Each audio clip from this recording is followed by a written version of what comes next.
understand the words and gain the knowledge from the Quran journey. Surah Alaq. Around 1400 years ago, the Arab society was in a very dark time. People and society needed light to bring peace around them. And at that time, a young Arab man was looking for the real God who could bring peace in his society. That young Arab man was Muhammad sallallahu alaihi wasallam. During his lifetime, he never worshipped any idols.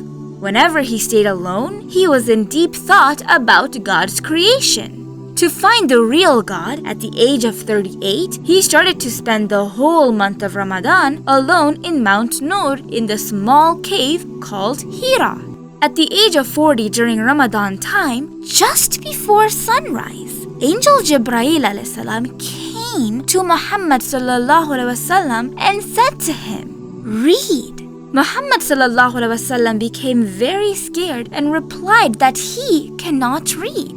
Angel Jibreel ﷺ held and pressed him very hard and told him again to read. Again, Muhammad ﷺ told him that he cannot read. The angel held him and pressed him again very hard, then told Muhammad ﷺ to read. Again, Muhammad ﷺ said that he cannot read. Then, for the third time, the angel held and pressed him again very hard and told Muhammad ﷺ, "Read in the name of your Lord who created everything." Here, the angel Jibreel ﷺ gave the first 5 sentences of Surah Alaq. And that was the very first time Prophet Muhammad ﷺ started to receive the final and last holy book of Allah subhanahu wa ta'ala. For the details of the story, you can see episode 4 of our complete Prophet Muhammad ﷺ's life story. Some scholars believe that Jibreel ﷺ brought a part of Surah Alaq in some kind of written format. That's why the Prophet replied that he could not read. But Allah subhanahu wa ta'ala knows the best.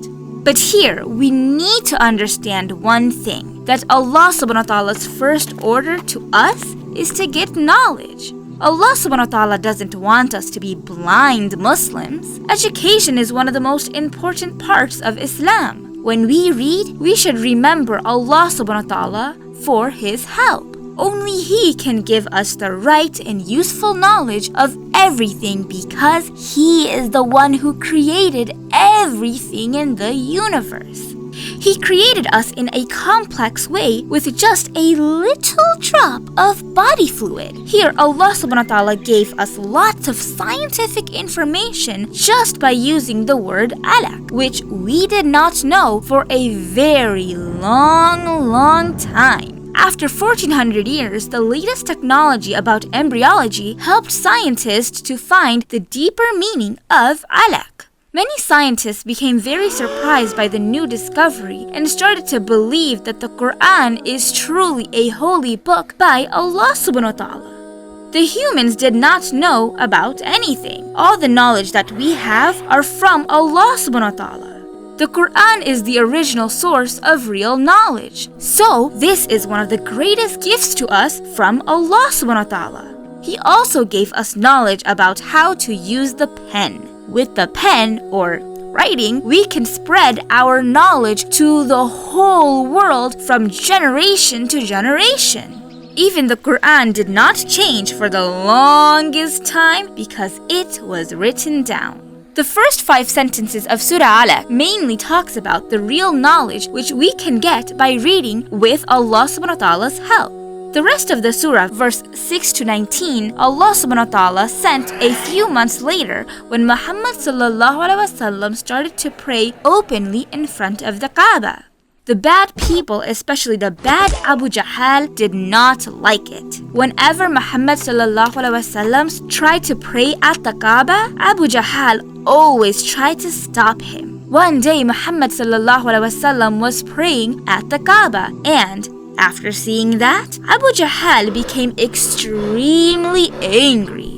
But when Abu Jahl tried to hurt the Prophet ﷺ, he saw a big fire with some wings. He got really scared and went straight back to his friends. This story is an example of how the bad people are very ungrateful to their creator. When the bad people became rich and powerful, they thought that they could do anything and everything. Sometimes they would even challenge their creator. They forgot that all of their knowledge and power is a gift from Allah subhanahu wa ta'ala. And they forgot that Allah subhanahu wa ta'ala created them just from a little drop of body liquid. And one day we will have to die and return to our creator Allah subhanahu wa ta'ala. Then Allah subhanahu wa ta'ala directly warned the bad people who are like Abu Jahl. Every society had some bad people like Abu Jahl. During Prophet Ibrahim a.s.'s time, Numrud was there. During Musa a.s.'s time, the Pharaoh was there. During Jesus or Isa a.s.'s time, the very bad Bani Israel was there. During Muhammad ﷺ, some very bad Quraysh was there. Same way in the present day, we will see that there are some bad people who will try to stop Muslims to follow Allah subhanahu wa ta'ala's law and order. Here, Allah subhanahu wa ta'ala is not talking about the general Muslims. Here, Allah subhanahu wa ta'ala is talking about the strong, practicing Muslims who are trying to spread Islam and follow Allah subhanahu wa ta'ala's law and order. Shaitan definitely does not like those kind of good Muslims. So Shaitan tries to make a group of bad people like Abu Jahl who are rich and powerful in society. And their main goal is to stop Islam and destroy the peace in society. But Allah subhanahu wa ta'ala sees all of their actions and records it. Allah subhanahu wa ta'ala becomes very angry to those bad people who hate Islam and try to give hard time to the good Muslims. Allah subhanahu wa ta'ala warns them that if they don't stop their hatred, He will drag them by their hair to the hellfire in a very insulting way. They may be powerful in this world for a short time, but in the long run they will suffer and be destroyed. On the day of judgment, their group will be destroyed by the angels of hellfire. Finally, Allah subhanahu wa ta'ala gives hope and strength to the good Muslims who are trying to spread Islam and follow the Quran and Sunnah. The good Muslims should not worry about the evil people and power. As a Muslim, we should only follow Allah subhanahu wa ta'ala's orders and pray to Him for our every need and help, because only with prayer can we come closer to Allah subhanahu wa ta'ala. Surah Alaq talks about the two major important things. One is to get true knowledge, and second is not to be rebellious or disobedient to Islam. Important facts about Surah Al-Alaq. Number 1. The Quran started by Surah Alaq's first 5 sentences. Number 2. Allah subhanahu wa ta'ala's first order to us is to read or study. Number 3. Muhammad sallallahu alaihi wasallam first heard Jibreel alayhi salam's voice by Surah Alaq. Number 4. Muhammad sallallahu alaihi wasallam official prophethood started from Surah Alaq. Number 5. Surah Alaq has 19 short sentences. Number 6. Alaq means to hold tight. Number 7. The name of this surah came from the last word of the second sentence. Number 8. This surah was revealed in Mecca. Number 9. Muhammad sallallahu alaihi wasallam first presented Islam to the general people by prayer. And number 10. For prayer, non-Muslims started the first clash or argument with the Muslims. So, with all of this Quranic information, may Allah subhanahu wa ta'ala help us understand the lessons of Surah Alaq and apply the lessons into our life. Ameen.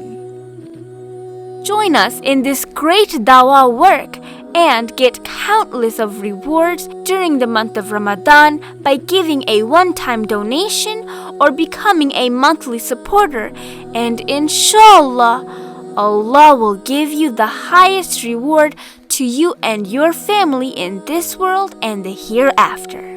Jazakallah, and we pray to Allah subhanahu wa ta'ala that all of you are safe during this time. And until next time, Assalamu alaikum.